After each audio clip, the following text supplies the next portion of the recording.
നമസ്കാരം. Tirurangadi today news അപ്ഡേറ്റ്സിലേക്ക് സ്വാഗതം. സ്വർണ്ണ സമ്പാദ്യം ഇനി തൂബയ്ക്കൊപ്പം 40ാം വാർഷികാഘോഷത്തോടനുബന്ധിച്ച് നഞ്ചിപ്പിക്കുന്ന ഗോൾഡൻ സ്കീമുകൾ.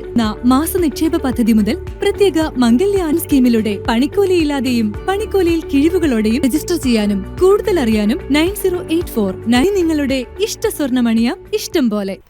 മുസ്ലിം ലീഗ് നേതാവ് PMA സലാം അടക്കമുള്ള നേതാക്കളെ തടഞ്ഞുവെച്ച സംഭവത്തിൽ കുവൈറ്റ് KMCCയിലെ 11 നേതാക്കളെ സസ്പെൻഡ് ചെയ്തു.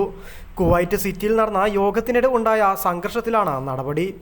കുവൈറ്റ് KMCC ജനറൽ സെക്രട്ടറി ആയിരുന്ന ഷറഫുദ്ദീൻ കണ്ണത്ത് അടക്കമുള്ളവർക്കെതിരെയാണ് ലീഗ് നേതൃത്വം നടപടിയെടുത്തത്.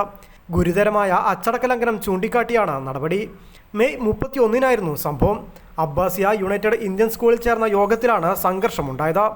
സംഘടനാ തർക്കത്തെ തുടർന്ന് കോഴിക്കോട്, കണ്ണൂർ, മലപ്പുറം, തൃശൂർ ജില്ലകളുടെ തെരഞ്ഞെടുപ്പ് നിയന്ത്രിക്കാൻ എത്തിയതായിരുന്നു PMA സലാം, അബ്ദുറഹ്മാൻ രണ്ടത്താണി, ആബിദ് ഹുസൈൻ തങ്ങൾ എന്നീ മുതിർന്ന ലീഗ് നേതാക്കൾ.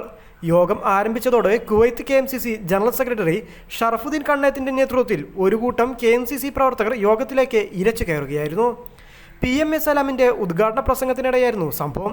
ഇതേ തുടർന്ന് കോഴിക്കോട് ജില്ലാ കൗൺസിൽ അംഗങ്ങൾ അല്ലാത്തവർ യോഗത്തിൽ നിന്നും പുറത്തേക്ക് പോകണമെന്ന് PMA സലാം അഭ്യർത്ഥിച്ചെങ്കിലും ഇരച്ചുകയറിയ വിഭാഗം നിരസിക്കുകയും ഹാളിൽ തുടരുകയും ചെയ്തു.